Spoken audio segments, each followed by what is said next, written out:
uno de ustedes. El pasaje bíblico que fue leído, invito a todos nuevamente a encontrarlo en nuestras Biblias, aparece en el libro del profeta Jeremías. Por lo general, cuando se va a hablar de milagros de amor, ¿dónde vamos? Vamos al Nuevo Testamento. Vamos a encontrarnos con milagros que hizo nuestro Jesús. Sin embargo, hoy no acudimos al Nuevo Testamento. Vamos a ver un milagro de amor en una declaración maravillosa, entre tantas que hizo el profeta Jeremías, para mí la preferida. Y allí en Jeremías capítulo 31, verso 3, encontramos lo que dice Dios. Jeremías 31, verso 3. Mucho tiempo atrás se apareció a mí el Señor y me dijo: todos juntos, con amor eterno te he amado, por tanto te prolongué mi misericordia. Nuevamente queremos repetir esa parte todos juntos. Vuelvo a dar la introducción y en el momento en el que habla Dios quiero que todos repitamos ese pasaje. Hace mucho tiempo se me apareció el Señor Jehová y me dijo: con amor eterno te he amado, por tanto te prolongué mi misericordia. Niños, niñas, hermanos todos, ¿quién es ese Jeremías que nos dice esto? Quiero decirles que Jeremías fue un profeta muy especial del pueblo de Dios. Jeremías fue un profeta que le tocó vivir momentos difíciles en el pueblo de Dios. Jeremías le tocó vivir la destrucción de Jerusalén. Jeremías le tocó enfrentar la apostasía. ¿Qué cosa es la apostasía? La apostasía es cuando las personas que deben buscar a Dios de pronto no buscan a Dios, sino buscan a falsos ídolos, a falsos dioses. Jeremías tuvo que enfrentar eso por parte del pueblo de Dios. Jeremías fue llamado a su trabajo muy jovencito. Según la Biblia, Jeremías venía de una familia sacerdotal. O sea, Jeremías no fue alguien que llegó a una campaña, lo evangelizaron y se quedó. Jeremías venía de una familia sacerdotal y Dios le llamó para que fuera un profeta de su pueblo. Por tanto, Jeremías era profeta y sacerdote a la vez. En el Antiguo Testamento, el profeta que tiene el mérito de haber escrito el libro profético más grande de todo el Antiguo Testamento es Jeremías. Sin embargo, si comparas ambos testamentos, Antiguo Testamento y Nuevo Testamento, el libro más grande en extensión en cuanto a profecía, ¿quién lo hizo en la Biblia? Jeremías. Jeremías. Cuando se habla de profecía, el escrito más amplio de la Biblia es el de Jeremías. Pero Jeremías no era un profeta que decía solo profecía, solo. Jeremías también incursionó en la poesía. Jeremías escribió un libro llamado Lamentaciones, que es llamado un libro poético. Y por cierto, todo parece indicar que Jeremías era bien inteligente en las letras, porque de los capítulos de Lamentaciones, la mayor parte son hechos en forma acróstica. ¿Qué significa que fueron hechos en forma acróstica?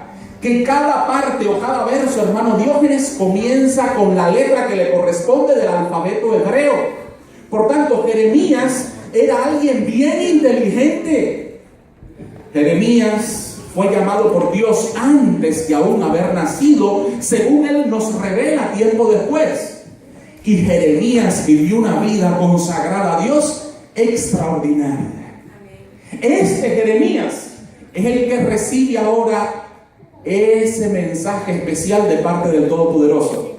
Ese mensaje a través del cual Dios le dice: con amor eterno te he amado, por tanto te prolongué mi misericordia. Hoy quiero que analicemos en forma breve. Cuando predicamos teniendo niños no podemos ser ni amplios, pero aunque breve, en forma concisa, precisa, que llegue al corazón de todos, desde tres ángulos, el mensaje de Dios dado a Jeremías.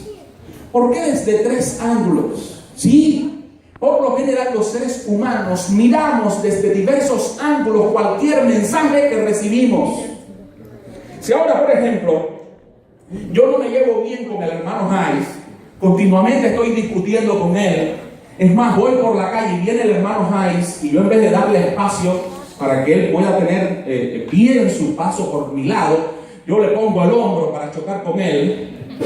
En sí, no me llevo bien con el hermano Hayes. A lo mejor desde Honduras tuvimos roces, o quién sabe por qué, pero no me llevo bien con el hermano Hayes. Y de pronto yo voy donde el hermano Jais y le digo, te amo.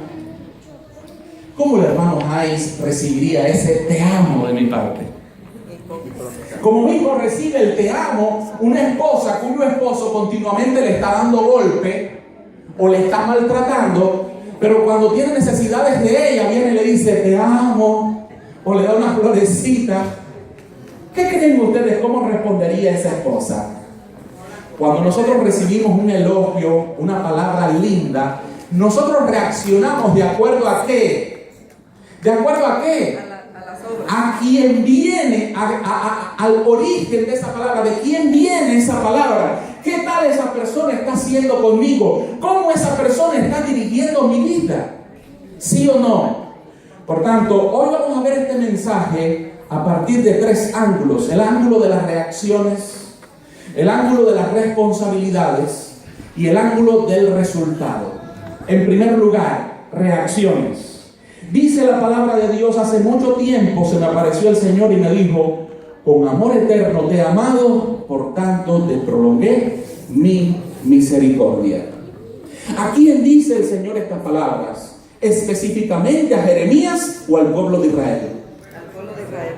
¿A quién dice el Señor estas palabras? ¿Específicamente a Jeremías o al pueblo de Israel? Si nosotros leemos los primeros versículos, no solamente el 3 de Jeremías 31, nos percatamos que Dios está hablando al pueblo de Israel. Es más, a continuación de ese versículo 3, de esas palabras maravillosas, dice, aún te edificaré y serás edificada, Virgen de Israel. Todavía serás adornada con tus panderos y saldrás en alegres danzas. ¿A quién se está dirigiendo el mensaje? ¿A quién se está dirigiendo el mensaje? Ahora, si tú formas parte del pueblo de Israel y Dios te dice, con amor eterno te he amado, por tanto te prolongo mi misericordia, ¿qué tú le dirías a Dios? Gracias. Dice Iberca, amén, gracias. ¿Dice quién más? ¿Dice quién más? En el contexto del pueblo de Israel, yo no creo que Israel dijera eso. ¿Cómo, pastor? Sí, en el contexto del pueblo de Israel, yo creo que Israel de pronto se rebelara contra esas palabras de Dios. Porque Israel estaba en ruina. ¿Escucharon? ¿Escucharon todos? Señor, ¿cómo tú me dices que con amor eterno me has amado si yo estoy en ruina? Señor, ¿cómo tú me dices que con amor eterno me has amado si Babilonia está cargando contra Jerusalén y Jerusalén va a ser destruida? A veces las crisis, las adversidades, las dificultades son las que nos permiten, al morder el polvo, buscar, virarnos y buscar al Dios al que fuimos capaces de abandonar. ¿Saben ustedes por qué Jerusalén iba a ser destruida? Porque el pueblo se había alejado de Dios, el pueblo había rechazado voluntariamente a Dios.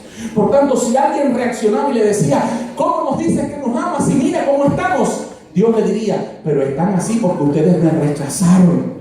Pero mis palabras son palabras de aliento en estos momentos en los cuales estás de la peor manera. Yo te estoy diciendo hoy, no importa la condición en la que estás, si tú vuelves a mí, comprobarás que yo te he amado por siempre y te seguiré amando. En esta hora yo te digo algo, no sé cuál es tu situación, cuál es tu problema. No sé cuáles son las circunstancias por las cuales tú hoy día estás pasando un valle de sombras o de angustia. Pero si estás aún en la condición en que estaba Israel en tiempos del profeta Jeremías, es bueno que tú sientas que el mensaje que Dios dio a Jeremías, que era para su pueblo de Israel, hoy es para ti. El mensaje hoy cobra validez porque hoy Dios dice a cada uno de los que está aquí, a pesar de cuánto te hayas alejado de mí, a pesar del problema que te esté doliendo y que hoy estás sufriendo, con amor eterno yo te amo. Con amor eterno yo te amo, y no solo eso, yo extiendo sobre ti mi misericordia. ¿Qué significa esta última parte de yo extiendo sobre ti mi misericordia?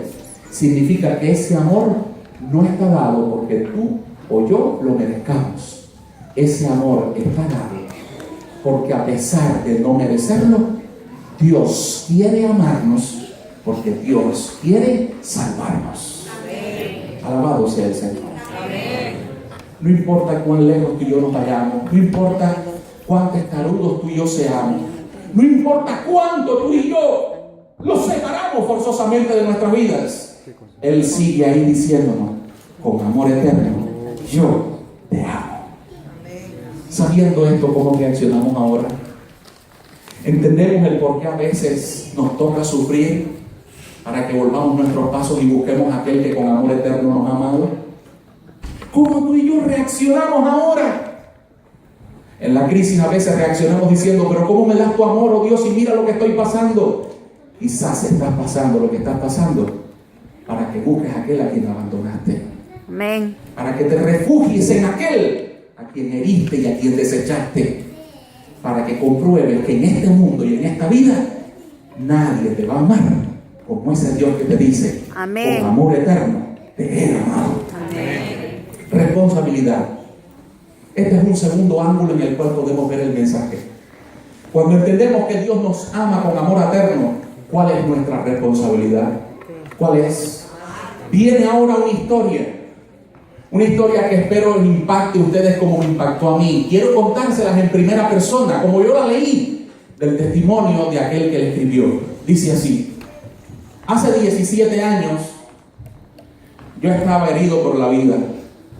Hace 17 años yo tenía más fuerza que la que tengo hoy. Hace 17 años yo era bien joven, pero yo estaba echando a perder mi existencia. Ese día yo salí en mi carro. Ese día yo no sé qué sería de mí si yo no llego a una iglesia y algo en mi interior me dice: entra a esa iglesia, ahí te vas a sentir bien. Pero esa voz que me mandó a entrar a esa iglesia antes me había estado mortificando mucho. Porque ese día antes de entrar a esa iglesia yo me estuve drogando. Ese día antes de entrar a esa iglesia yo estuve haciendo cosas bien malas.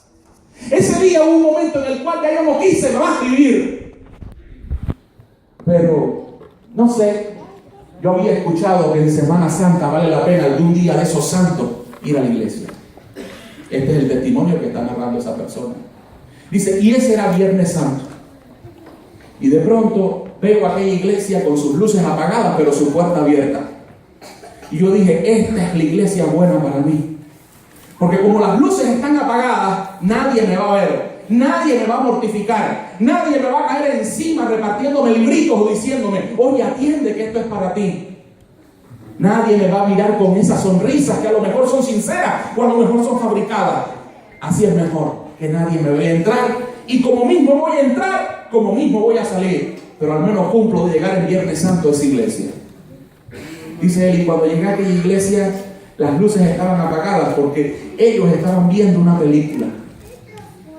Y como las luces estaban apagadas, yo entré y me senté en el último banco. Y dije: aquí voy a estar un ratico al menos. Y ya cumplo, porque entré a la iglesia, entré en Viernes Santo y salgo de aquí siendo santo yo también.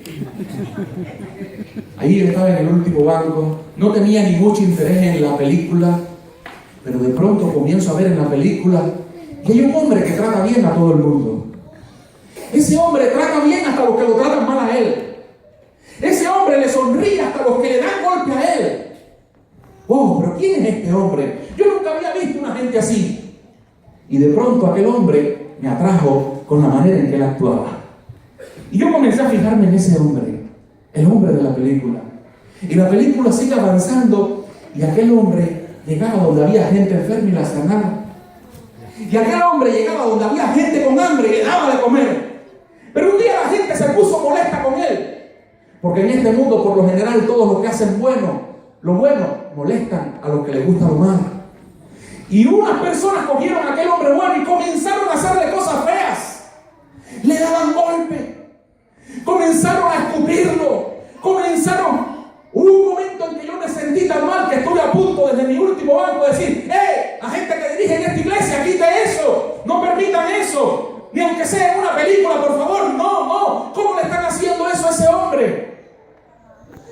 Pero todavía había algo decente dentro de mí que me impidió armar la gritería en aquella iglesia. Y yo seguí viendo la película. Y en la película el hombre aquel murió. Y murió en una cruz. Lo peor de todo es que después de la película alguien explicó que murió por los que lo crucificaron, pero que también murió por mí. Ese día yo me quedé con algunas dudas. ¿Cómo que Él murió por mí si Él no me conoció? Esas dudas hicieron que yo volviera a aquella iglesia y que yo quisiera seguir aprendiendo de ese hombre. Pero a partir que yo supe que ese hombre me amaba tanto y que había muerto por mí, una carga de responsabilidad bien grande llenó mi ser y yo dije, yo no puedo ser el mismo. Si ese hombre amó tanto mi vida al punto de entregar la suya por la mía, yo tengo que entregarle mi vida también a ese hombre. Y él concluye su testimonio diciendo, bendito ese día en el cual yo entré a la iglesia de las luces apagadas. Porque aunque ese día la iglesia tenía las luces apagadas, ese día en esa iglesia se encendieron las luces de mi vida. A partir de ese día yo le entregué mi vida a Cristo Jesús. Y ahí quien escribe el testimonio dice, de eso hace 17 años. De eso hacen 17 años. Y tanto le entregué mi vida a Jesús, que hace 5 años soy pastor acá en Oregon. Porque desde que le entregué mi vida a Jesús, lo hice con tanta fuerza. Si Él me había amado tanto, ahora yo tenía no solo la responsabilidad de entregar mi vida a Él, sino de compartir quién era Él y lo que había hecho en mi vida con todos los que yo conozco. A partir de ese día no me drogué más. A partir de ese día, por amor a Él, comencé a hacer no lo que a mí me gustaba tanto, sino que a Él le gustaba que yo hiciera. A partir de ese día, Él cambió el rumbo de mi vida. Quien así escribía es el pastor Edwin Gabriel Vargas, que hace 17 años por esta fecha tuvo su primer encuentro con Jesús. Ahora bien, te pregunto en esta hora, ¿cuántos encuentros has tenido con Jesús? Te pregunto en esta hora, ¿sabes que Él con amor eterno te ama? Te pregunto en esta hora, ¿qué significa para ti saber que a pesar de tú no merecerlo, Él te sigue extendiendo su misericordia? Ahorita vimos el versículo a través del ángulo de las reacciones, pero ahora a través del ángulo de la responsabilidad. ¿Qué responsabilidad llega a tu vida cuando sientes que Él te ama con amor eterno, que Él te extiende su misericordia y que Él tiene los planes más maravillosos y grandes para tu vida? Ojalá hoy todos los que hemos llegado a este lugar salgamos de aquí con la responsabilidad de entregarle nuestras vidas a Jesús y de compartir a ese Jesús con todo aquel a quien nos encontremos en nuestro caminar diario. Ya lo vimos a través de la reacción, ya lo vimos a través de la responsabilidad y ahora culminémoslo viendo a través de los resultados. Si cubrimos nuestra responsabilidad con aquel que nos ama con amor eterno, ¿cuáles serán los resultados, hermana Eva? ¿Cuáles serán los resultados, hermanos presentes? Israel. ¿Cómo se encontraba Israel? Israel se encontraba por el piso. Israel se encontraba caída. Israel se encontraba destruida. Pero Dios le dice, si tú te vuelves a mí, tú te levantarás. Tú nuevamente serás quien siempre yo quise que fueras. Y yo me gozaré contigo por la eternidad. Amén. Es más, Dios vislumbra eso cuando dice los primeros versículos de ese capítulo 31. ¿Qué dice en el primer versículo, por ejemplo? Último versículo que leemos hoy. En ese tiempo, dice el Señor, yo seré el Dios de todas las tribus de Israel y ellos serán mi pueblo. Este versículo me recuerda el de Apocalipsis 21:7, donde dice, el que venciere heredará todas las cosas. Yo seré su Dios y él será mi hijo. En cuanto a resultados, si el amor eterno de Dios obra el milagro de la transformación en nuestras vidas, tú y yo reinaremos en la patria celestial, donde Dios será el Dios de todos y nosotros seremos por la eternidad sus amantes hijos. Amén. Hoy el Dios que hace mucho tiempo se presentó a Jeremías para darle un mensaje de amor, es el Dios que visita su iglesia en West New York y le dice, con amor eterno, Te ama. yo te amo. Por tanto, te prolongo mi misericordia. Estoy aquí para amarte, para restaurarte. Estoy aquí para estar contigo para siempre.